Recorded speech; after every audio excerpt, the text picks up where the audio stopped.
In total, 81 tornadoes were confirmed across Minnesota and Iowa, 22 in Minnesota and 61 in Iowa, with 2 crossing over the state line.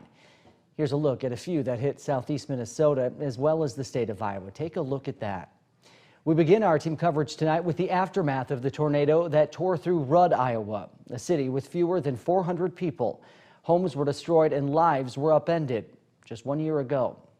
Here's a look at the aftermath of an EF1 that tore through the town. Peak winds of 110 miles an hour. Look at some of that devastation. You can see several homes reduced to rubble. The town's library and a local museum faced a similar fate, destroyed from those violent storms.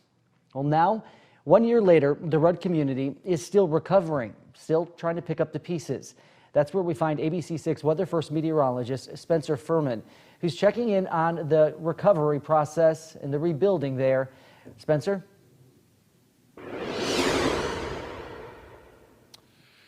Yeah, James, I am live in Rudd right now, just outside of both the Rudd Historical Society Museum as well as City Hall. And while there have been some improvements, major improvements to the city of Rudd, it has been far from an easy recovery for this town. On December 15th, 2021, the town of Rudd changed forever. Now we don't know what we're going to do to recover from the tornado.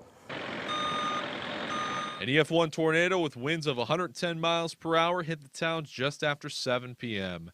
Several houses had major damage. Those have since either been repaired or torn down and rebuilt. The public library lost its roof, and a local church, which was also used as a museum, was leveled. This whole front area of this church museum blew across into the neighbor's yard. The back portion, which was a fellowship area at one time for the church, survived, but it had to be demolished because the damage was so bad. Historical Society President Joyce Navratil has faced major challenges since last year, with the biggest being finding a contractor. If I call them, a lot of them don't answer my calls. A few of them have come and looked at the project and I've never heard from them again. In the meantime, they've been raising money. The Historical Society hosts a breakfast on the first day of every month, and they hosted a fashion show back in September. So we had over 50 models, had over 200 people there. Very strong support from the community and the surrounding area, which we really appreciated. As for the library, they have estimates that need to be approved by the city of Rudd, and they have an architect. The library is currently operating inside City Hall, but the limited hours has slowed down business.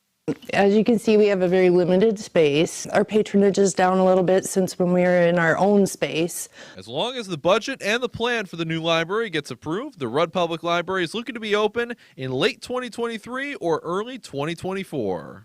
We're still a little bit short, so still reaching out for donations and grants and hope to meet our goal. Due to a project to add to the park in Rudd, the library will be built at a new location at the corner of 6th Street and Floyd Avenue. With donations of 7 computers from the Rockford Lions Club as well as a new printer, everyone with the library is excited for the upgrades coming. It's a space for kids' activities or adult programming throughout the year. It's been a long road, and there are still more challenges. It's just a temporary situation. However, both the Historical Museum and Library have had a ton of support, and members of Rudd are thankful for the people in their community. Now, both the library as well as the Historical Society are still taking donations to help with rebuilding efforts. The library, you can send donations to First Security Bank here in Rudd. It's actually right down the street from both City Hall and the Historical Society. And then both the Historical Society and the Public Library are taking monetary donations. You can send those straight to their P.O. box. We'll have information for both of those on our website at KAAL-TV.com. Live in Rudd, I'm Spencer Furman, ABC6 News.